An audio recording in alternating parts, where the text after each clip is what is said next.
The morning sun barely touched the rim of the canyon when Jake Brennan realized he had made a critical mistake. The 34-year-old park ranger from Moab had explored dozens of slot canyons across southern Utah, but this unnamed formation near the Arizona border was new territory.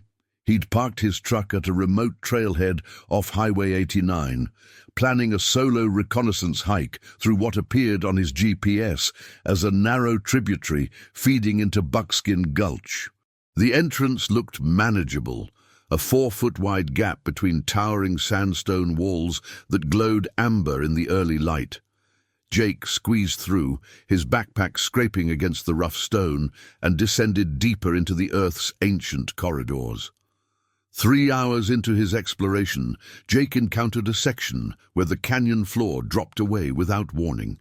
He'd been chimneying down a particularly tight passage, back pressed against one wall and boots braced against the other, when the rock beneath his left foot crumbled. His body twisted awkwardly as he fell 12 feet, landing hard on a narrow ledge barely wider than his shoulders. The impact knocked the wind from his lungs and sent his backpack tumbling into the darkness below, where it lodged in a crevice another 15 feet down. Pain exploded in his right ankle as he struggled to orient himself in the cramped space, the canyon walls closing in so tightly above him that only a ribbon of blue sky remained visible. If you're finding this story gripping, please subscribe to our channel and leave a comment telling us where you're watching from. We'd love to hear from you. Jake assessed his situation with the practiced calm of someone trained for emergencies, though his heart hammered against his ribs. His ankle was either badly sprained or fractured, swelling rapidly against the leather of his hiking boot. The backpack below contained his water bottles, food supplies, satellite phone, and rope, everything he needed to escape. He attempted to lower himself to retrieve it, but the pain in his ankle made movement agonizing, and the walls were too smooth to provide adequate grip. After 20 minutes of failed attempts that left him gasping and dizzy, Jake accepted a terrible truth. He was trapped in a slot canyon with no water, no communication device, and no one expecting him back for 5 days. The ledge where Jake found himself stranded measured roughly 7 feet long and 18 inches wide, wedged in a section of canyon so narrow that he could touch both walls simultaneously.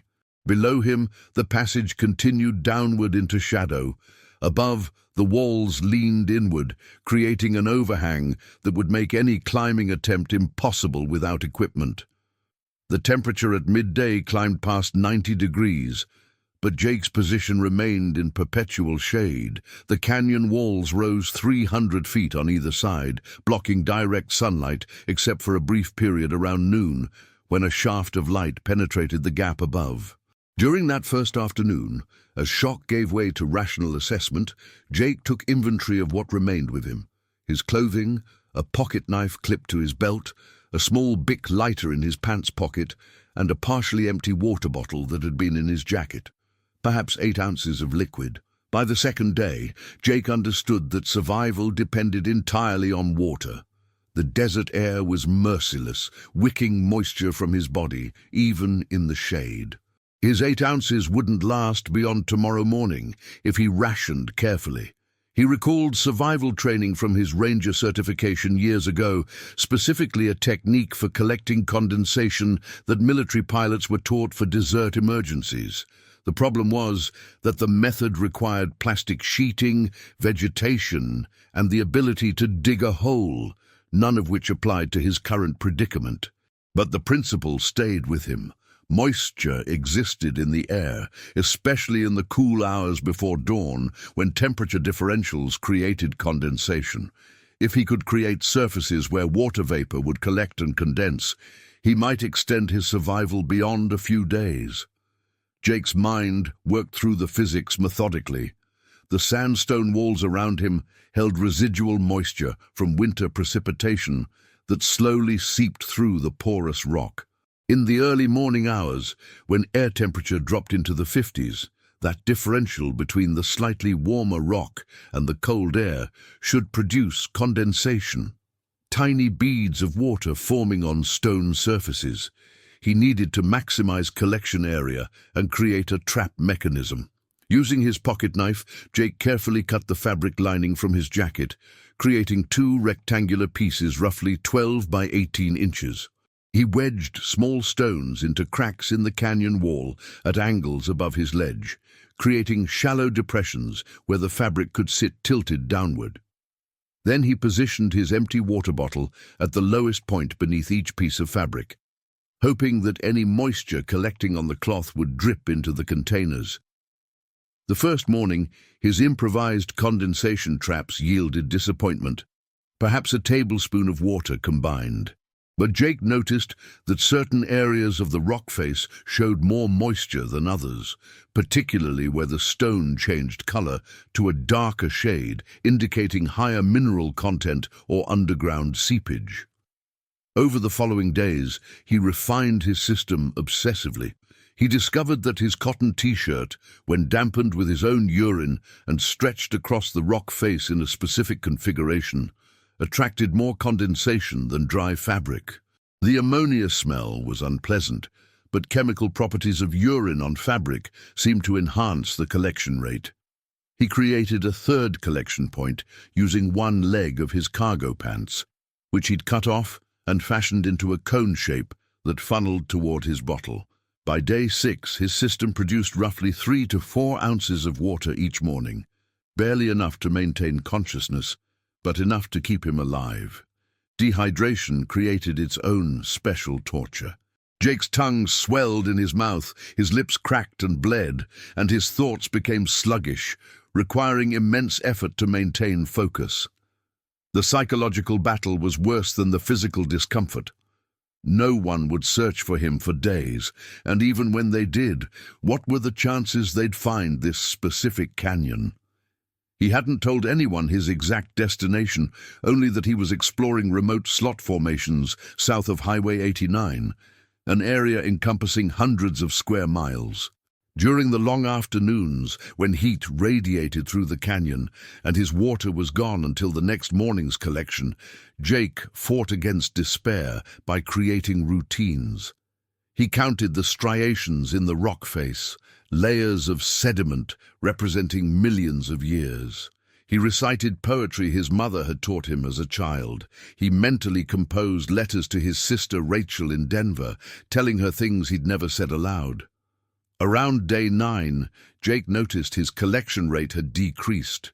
The weather had shifted, the nights weren't getting as cold, which meant less temperature differential and therefore less condensation. Panic clawed at the edges of his consciousness. He needed to optimize further. That afternoon, using his knife and considerable effort given his weakened state, Jake carved shallow grooves into the sandstone at strategic points, creating artificial channels that would direct any moisture toward his collection points. He also realized that the darker sandstone absorbed more heat during the brief period of direct sunlight, which meant it retained slightly more warmth into the evening.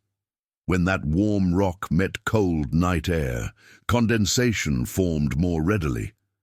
He repositioned his traps to target these thermal advantages, gaining perhaps another ounce per night.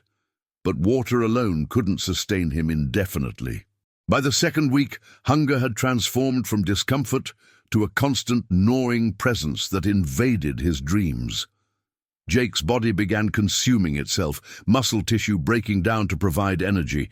He grew lightheaded, his injured ankle had swollen grotesquely, and infection from the initial injury was setting in. He could smell it, a sweet rot odor that terrified him. He spent hours each day working to keep his mind sharp, recalculating the odds of rescue, planning what he'd do differently on his next hike, forcing himself to believe there would be a next hike. The isolation amplified every sensation. The whisper of wind through the canyon top sounded like voices. The scrabble of a lizard on stone made his heart leap with irrational hope. And at night, the stars, visible through the narrow gap above, became his only companions. On day 15, Jake heard an aircraft. The distant throb of helicopter rotors echoed through the canyon system, growing louder, then fading. He screamed until his voice gave out, knowing the sound wouldn't carry beyond the stone walls enclosing him.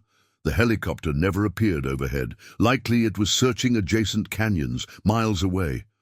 After it disappeared, Jake wept for the first time since the accident, his body racked with sobs that left him gasping and exhausted.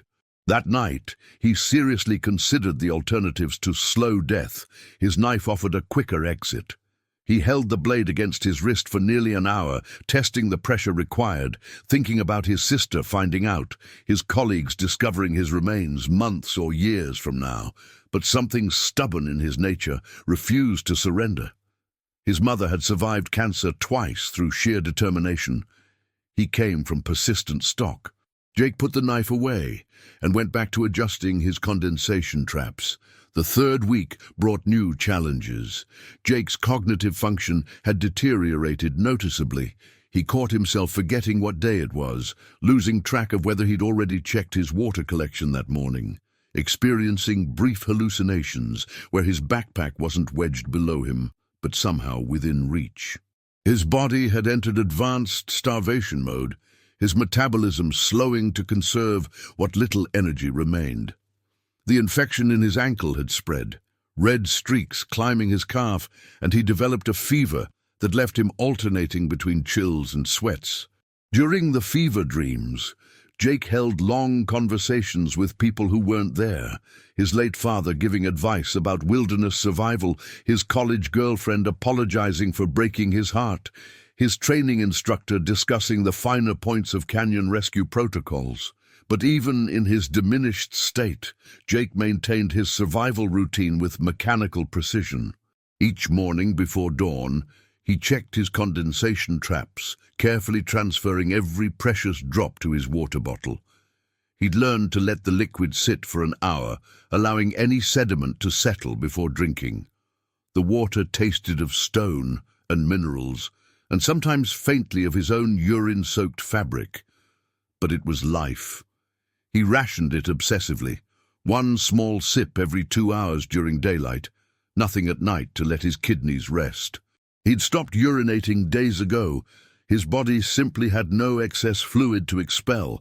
His skin had taken on a greyish pallor, his eyes sunk deep in their sockets, and his clothes hung loose on a frame that had lost perhaps 30 pounds. Around day 22, Jake began constructing rock cairns. It started as something to occupy his hands and mind during the endless hours of inactivity, but evolved into a more purposeful activity. If he was going to die here, he wanted to leave evidence of his intelligence, his refusal to simply give up. Using stones small enough to manipulate in the confined space, he built careful towers along his ledge, each one precisely balanced. The cairns served another function. By midday, when the sun's angle allowed a shaft of light to penetrate his prison, the rocks cast shadows on the opposite wall. Jake positioned them to create maximum shadow surface area. Those shadows were marginally cooler than the surrounding stone, and he discovered that in the late afternoon, when air currents shifted, moisture would very occasionally condense on the coolest surfaces. He'd press his fabric against those shadowed areas, hoping to capture a few extra drops. The cairns became his companions, each one given a name: persistence, hope, Rachel, survival, home, tomorrow. By day 25, Jake could no longer stand, even to stretch. His injured leg had become useless, the infection spreading despite his efforts to keep the wound clean with the tiny amounts of water he could spare. His consciousness came and went in waves. Sometimes he'd be sharply aware of every detail of his surroundings. Other times he'd surface from grey fog with no memory of the previous hours.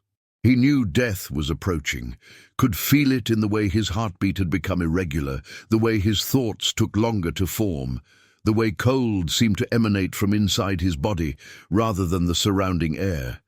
Yet still, each morning his hands moved automatically to check the condensation traps, to coax a few more hours of existence from stone and air and determination.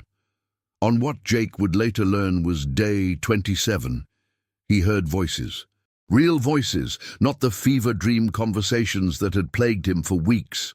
They were distant, echoing strangely through the canyon acoustics, but unmistakably human. He tried to shout, but managed only a hoarse croak. Frantically, Jake grabbed stones and began throwing them upward through the gap above him, hoping the clatter would attract attention. Most fell back down, but a few made it through the opening. The voices stopped. Silence stretched for what felt like hours, but was probably minutes. Then the voices returned closer, and Jake heard the most beautiful words he'd ever encountered. "Search and rescue. Call out if you can hear me." What happened next blurred in Jake's failing memory. He heard equipment being deployed, ropes sliding against rock, and voices coordinating above him. A helmeted face appeared in the gap overhead, backlit by brilliant sky. And someone said, "Jesus Christ, we've got him. He's alive." The rescue team's arrival had been made possible by Jake's sister Rachel, who had violated his express wishes about being left alone during his solo expeditions. When he missed their scheduled Wednesday phone call, now 2 weeks overdue, she'd contacted his supervisor at the park service and insisted something was wrong. A search had been initiated, focusing on the remote areas where Jake was known to explore. The team had been systematically checking slot canyons for 3 days when one of the searchers noticed small stones scattered on the ground near a canyon entrance. Stones that appeared to have fallen from above, which was unusual since erosion typically moved material downward, not upward, through narrow gaps. The technical rescue required 6 hours of careful work. The canyon's configuration made direct extraction impossible. They couldn't simply lower a harness. Instead, the team had to set anchors at multiple points, carefully widen the passage above Jake's position using minimal explosives that wouldn't destabilize the formation, and then execute a complex rope system to lift him through the gap. Throughout the operation, Jake drifted in and out of consciousness while a paramedic who'd been lowered to his position administered IV fluids and stabilized his infected leg. The paramedic, a woman named Angela Reeves, who'd been with Summit County Search and Rescue for 12 years, later told reporters she'd never seen anyone survive such extreme deprivation. "The human body is capable of incredible things," she said, "but this required more than physiology. This required will." When they finally brought Jake to the surface, the late afternoon sun was blinding after nearly 4 weeks in perpetual shadow. He couldn't process the faces surrounding him, the helicopter that had landed in a clearing 300 yards away, the EMTs rushing forward with a stretcher. Someone was explaining that they were taking him to Dixie Regional Medical Center in St. George, that his sister was being notified, that he was going to be okay. Jake tried to speak, to tell them about the condensation traps, about the cairns that had given him shade and purpose, about the mathematics of survival when death seemed certain. But his voice had abandoned him, and darkness closed in as they lifted him into the helicopter. Jake woke 3 days later in intensive care, tubes running from his arms and a brace immobilizing his right leg from hip to ankle. His sister Rachel sat in a chair beside his bed, her eyes red from crying, her hand gripping his with fierce protectiveness. "You stubborn bastard," she whispered when she saw his eyes open. "You actually did it. They said 28 days. 28 days alone in that hole." Jake tried to smile, but his cracked lips made the gesture painful. His throat felt raw, his body weak as paper, but he was alive, and that singular fact seemed miraculous. The medical team at Dixie Regional found Jake's survival almost incomprehensible given the circumstances. Dr. Priya Chandrasekhar, the attending physician specializing in emergency medicine, explained that his core body temperature had dropped to 93 degrees. He was suffering from severe dehydration, despite the condensation water he'd collected. acute kidney injury from prolonged dehydration, a compound fracture in his ankle that had become infected with drug-resistant bacteria, and malnutrition severe enough to cause multiple organ stress. His weight had dropped from 175 pounds to 138. We're looking at weeks of recovery, possibly months for the infection to fully resolve, Dr. Chandrasekhar told Rachel. But he'll recover. Whatever kept him alive in that canyon is still working. As Jake's strength slowly returned, the story of his ordeal spread through search and rescue communities across the western United States. Rangers and canyoneering experts who heard the details were stunned by his improvised condensation collection system, which represented an innovative adaptation of survival techniques under extreme constraints. 2 weeks after his rescue, a team returned to the Slot Canyon to document the scene and retrieve Jake's equipment. They found the backpack wedged exactly where he described it, the food inside desiccated but still present. On the ledge, where he'd spent 28 days, they discovered his collection apparatus still in place, fabric stretched across stone, grooves carved with painstaking effort, 6 carefully constructed rock cairns casting geometric shadows. The physical therapist assigned to Jake's case, Brian Holloway, had worked with trauma patients for 15 years, but found Jake's psychological resilience remarkable.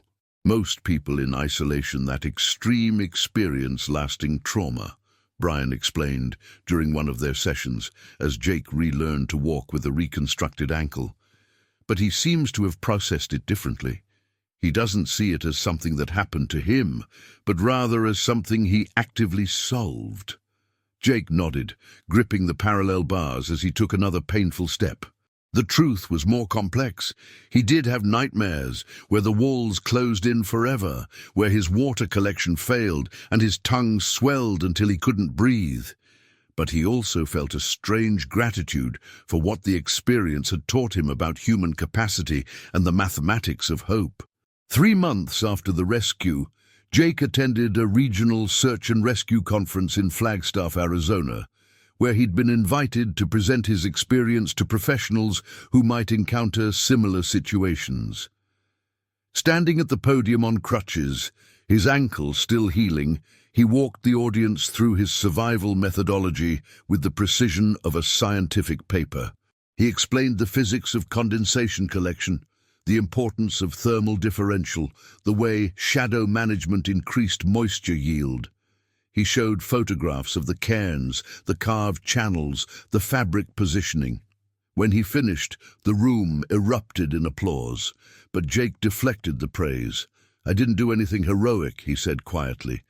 "I just refused to accept the alternative. Every day I made the same choice: collect water, stay alive one more day, believe someone would come."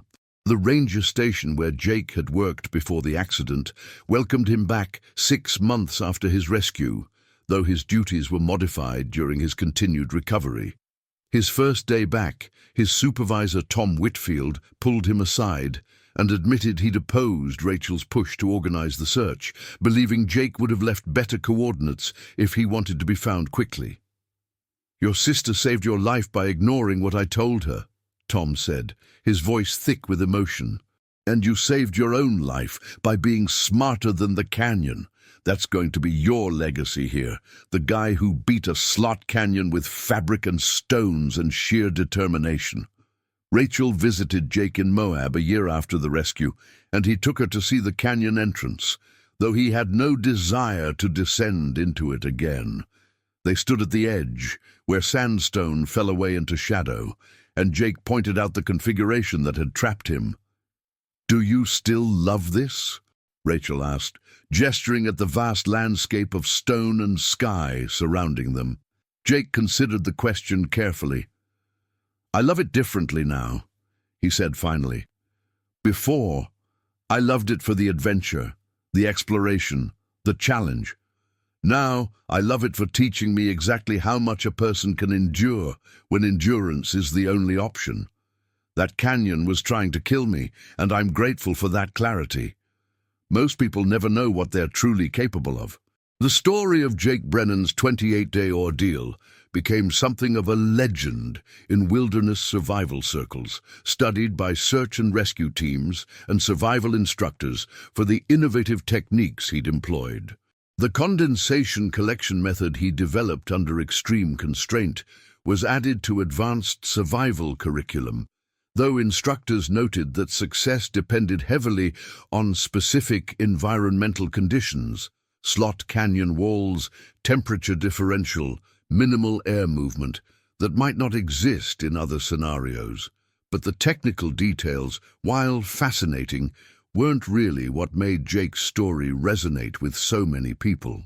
It was the simple, stubborn choice to continue existing in the face of overwhelming odds, to find meaning in the small ritual of collecting water drops from stone, to believe that effort mattered even when death seemed inevitable. 2 years after the rescue, Jake married Angela Reeves, the paramedic who'd been lowered into the canyon to stabilize him.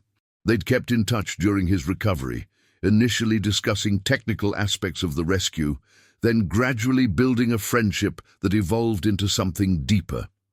At their wedding in Zion National Park, Rachel gave a toast that reduced half the guests to tears. "My brother learned something in that canyon that most of us spend lifetimes trying to understand," she said. "That survival isn't about what you have, but about what you refuse to give up." He built cairns in the dark, collected water from air, and carved hope into stone. And because he did, he's here today, and I still have my brother, and Angela has found someone who understands exactly how precious each day is. Jake and Angela eventually started a wilderness safety consulting company, teaching both technical skills and psychological preparedness for extreme situations. During their training sessions, Jake would often bring one of the stones from his cairns. He'd ask the recovery team to retrieve them, and they now sat on his desk at home. He'd hold the stone while explaining to students that survival wasn't abstract, wasn't about dramatic heroics, but about the accumulation of small, persistent actions that compound into continued existence. "Every drop of water I collected bought me another few hours," he'd tell them. "Every hour brought me closer to someone finding me.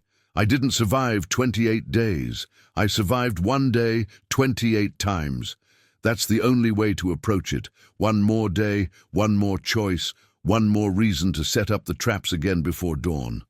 The Slot Canyon, where Jake spent 28 days, remains unnamed on official maps, though some locals have taken to calling it Brennan's Gap. The Park Service hasn't designated it as a restricted area, but they've added it to their high-risk registry, and rangers now check the trailhead more frequently for vehicles that remain parked too long. The ledge where Jake was trapped has become something of a pilgrimage site for extreme canyoneers who descend with proper equipment to see where the miracle occurred. Some leave offerings, water bottles, protein bars, handwritten notes thanking Jake for proving what human determination could accomplish. Others simply sit on the narrow ledge for a few minutes, trying to imagine 28 days in that confined darkness, then climb out grateful for the sun and space and their next breath. On the 5-year anniversary of his rescue, Jake returned to the canyon one more time with Angela, Rachel, and the search and rescue team that had extracted him. They descended with proper equipment and safety protocols, and Jake positioned himself on the ledge where he'd spent 4 weeks learning the precise physics of survival. The condensation traps he'd built were long gone, weathered away by time and the occasional flash floods that roared through the canyon system. But the grooves he'd carved in the stone remained, and the spots where his cairns had stood were still visible as subtle discolorations in the rock. "Thank you," Jake said quietly to the canyon itself, his voice echoing off the ancient walls, "for not killing me, and for teaching me that life is just a series of problems to solve, one drop of water at a time." The helicopter that lifted them out that afternoon passed over hundreds of miles of slot canyons, each one beautiful and deadly, carved by water over millions of years and ready to trap the unprepared. But Jake watched them pass beneath the aircraft with affection rather than fear, understanding now that wilderness wasn't hostile. It was indifferent, which meant survival was entirely a human responsibility. He'd met that responsibility with fabric and stone, and the stubborn conviction that another day was worth the effort to collect it, drop by drop, from the breath of the desert itself. 28 days had taught him that life was never guaranteed, but always negotiable, and the terms of negotiation were simple: refuse to surrender, adapt to constraint, and believe that rescue was coming even when the evidence suggested otherwise.